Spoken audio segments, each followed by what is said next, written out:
சட்டவிரோத பண பரிமாற்ற வழக்கில் தலைமறைவாக இருந்த செந்தில் பாலாஜியின் சகோதரர் அசோக்குமார் சென்னை முதன்மை அமர்வு நீதிமன்றத்தில் ஆஜரானார்.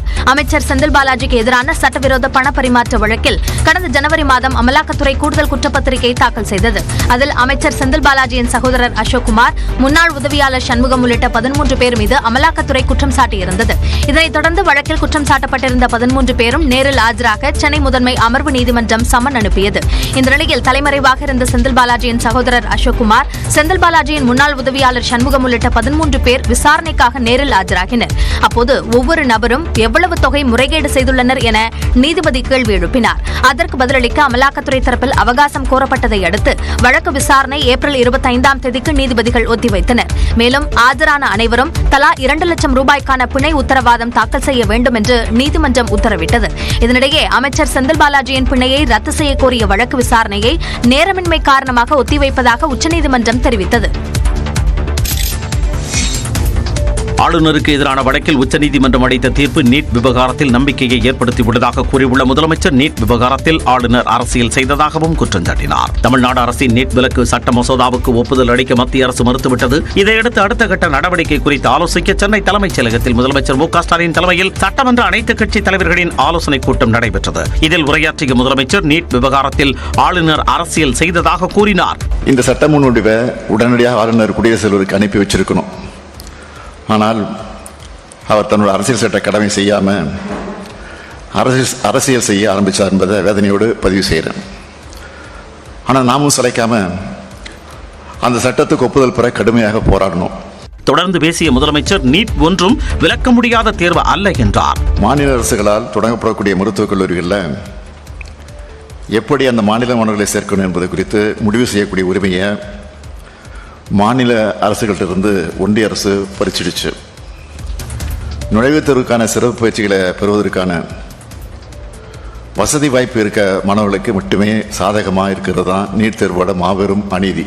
மேலும் சட்டப்பூர்வமான நடவடிக்கைகள் குறித்து வல்லுநர்களிடம் கலந்தாலோசிக்கப்படும் என பேரவையில் குறிப்பிட்டதை முதலமைச்சர் தெரிவித்தார்.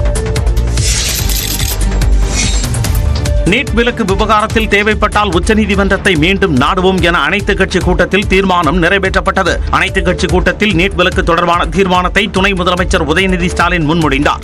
மருத்துவக் கல்லூரி மாணவர் சேர்க்கை முறையில் தமிழ்நாட்டிற்கு நீட் தேர்வு முறையிலிருந்து விலக்கு அளிப்பதற்காக தமிழ்நாடு சட்டமன்ற பேரவை நிறைவேற்றிய சட்ட முன்வடிவிற்கு மாண்புமிகு குடியரசுத் தலைவர் அவர்கள் ஒப்புதல் தர மறுத்துள்ள நிலையில் இந்த விலக்கை பெறுவதற்காக தமிழ்நாடு அரசு தொடர்ந்து சட்ட போராட்டத்தை நடத்த வேண்டும் என்று இந்த அனைத்து கட்சி கூட்டம் ஒருமனதாக தீர்மானிக்கின்றது.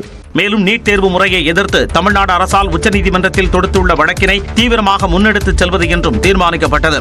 நமது சட்ட முன்வடிவிற்கு ஒன்றிய அரசு ஒப்புதல் தர மறுத்துள்ளதை எதிர்த்து தேவைப்படும் புதிய வழக்கு ஒன்றினை மாண்புமை உச்சநீதிமன்றத்தில் தொடுப்பது உள்ளிட்ட அனைத்து சட்டபூர்வ நடவடிக்கைகளையும் சட்ட வல்லுநர்களுடன் கலந்து ஆலோசனை செய்து மேற்கொள்வதென ஒருமனதாக தீர்மானிக்கப்படுகின்றது.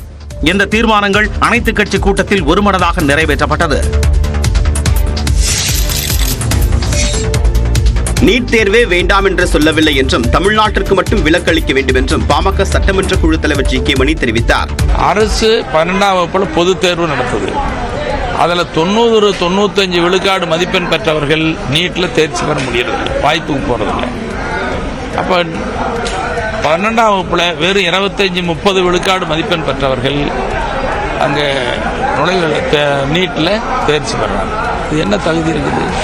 நீட் தேர்வு அரசியலமைப்பிற்கு எதிரானது என்று காங்கிரஸ் சட்டமன்ற குழு தலைவர் ராஜேஷ்குமார் தெரிவித்தார். நீட்டின் உள்ள ஒரு இது ஜனநாயகத்திற்கு எதிரானது, அதே மாதிரி அடிப்படை அரசியலமைப்பு சட்டத்துக்கும் எதிரானது. அந்த மாதிரியான ஒரு நீட்டு தேர்வு தமிழகத்திற்கு வேண்டாம்னு சொல்லி ஆளுநருக்கு எதிரான வழக்கில் வென்றதை போன்று நீட் விலக்கு கோரக்கூடிய வழக்கிலும் வெற்றி பெற முடியும் என்று தலித் ராமச்சந்திரன் நம்பிக்கை தெரிவித்தார். நீட் தேர்வினால் பாதிக்கப்படுகின்ற மாநில முதலமைச்சர்கள், அரசியல் கட்சிகளை மாண்புமிகு தமிழ்நாடு முதலமைச்சர் தலைமையிலே ஒன்றிணைக்கப்பட வேண்டும்.